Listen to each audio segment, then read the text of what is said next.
La confiance de Marx dans l'histoire, sa conviction que de lui-même le capitalisme donnera naissance au socialisme et puis permettra le passage au communisme, crée une forme de tension interne à la tradition socialiste. En effet, imaginez-vous que vous êtes absolument convaincu que la situation des travailleurs est intenable, absolument convaincu que seul un changement en profondeur du modèle de société permettra de créer davantage d'égalité, permettra de rendre la situation et la vie plus agréable, meilleure pour l'ensemble des travailleurs. Soyez donc absolument convaincu que l'horizon socialiste et communiste est ce vers quoi il faut tendre.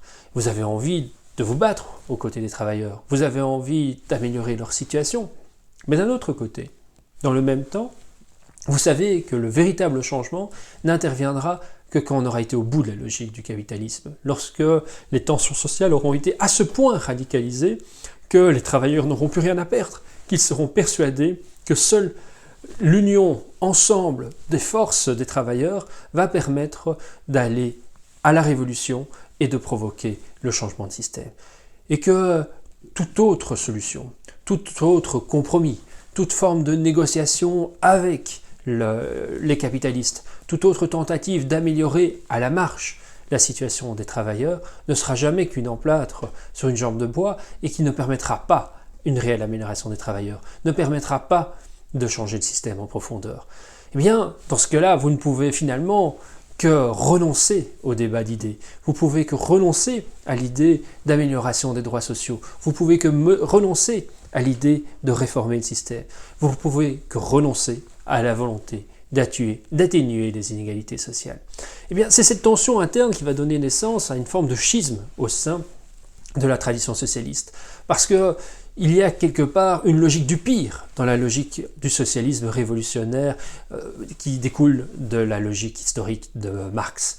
Parce que vous devez donc finalement renoncer à améliorer les choses à court terme. Vous devez renoncer à améliorer le sort des travailleurs pour aller jusqu'au bout de la logique du capitalisme et espérer que cela conduise à la révolution. Espérez vous en être convaincus. C'est le propre de cette nécessité historique dont nous faisait part Marx.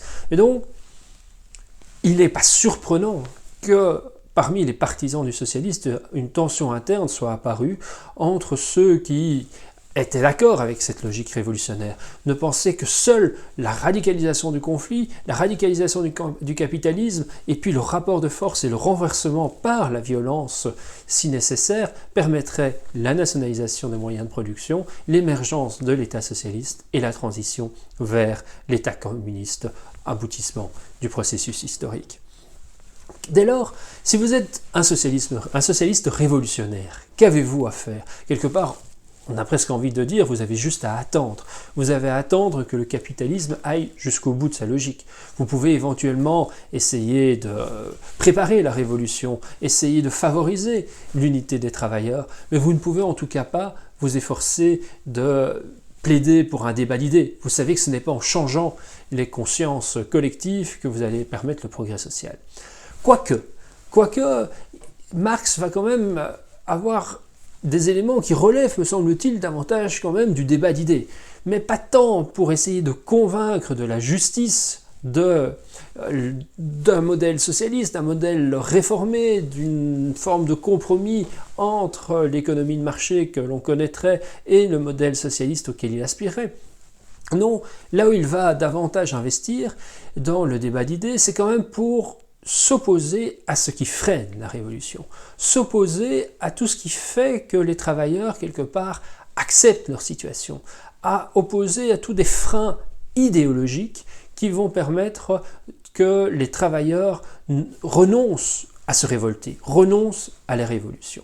Et il vise en particulier deux éléments que l'on peut qualifier d'idéologie. Et ce qu'il appelle donc une idéologie, c'est en définitive une construction théorique, une sorte de récit qui vient justifier ce qui est inacceptable, qui vient justifier une situation, qui vient justifier des inégalités. D'ailleurs, c'est par cette dimension idéologique que nous avions identifié d'abord la critique marxiste des droits de l'homme.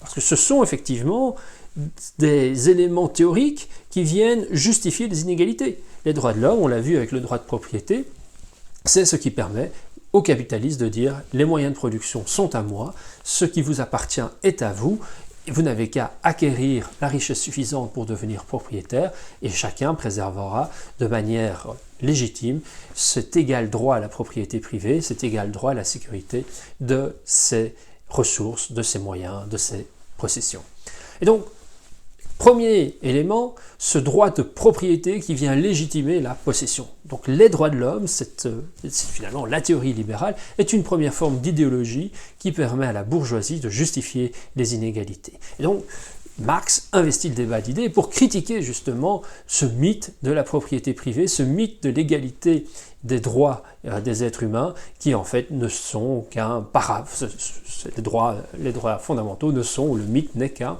paravent à les inégalités socio-économiques en présence dans la société capitaliste. Mais il y a encore une autre critique idéologique faite par Marx, une critique encore plus célèbre sans doute que que la critique marxiste des droits fondamentaux, c'est sa critique de la religion. Religion qu'il qualifie d'opium du peuple. Pourquoi ?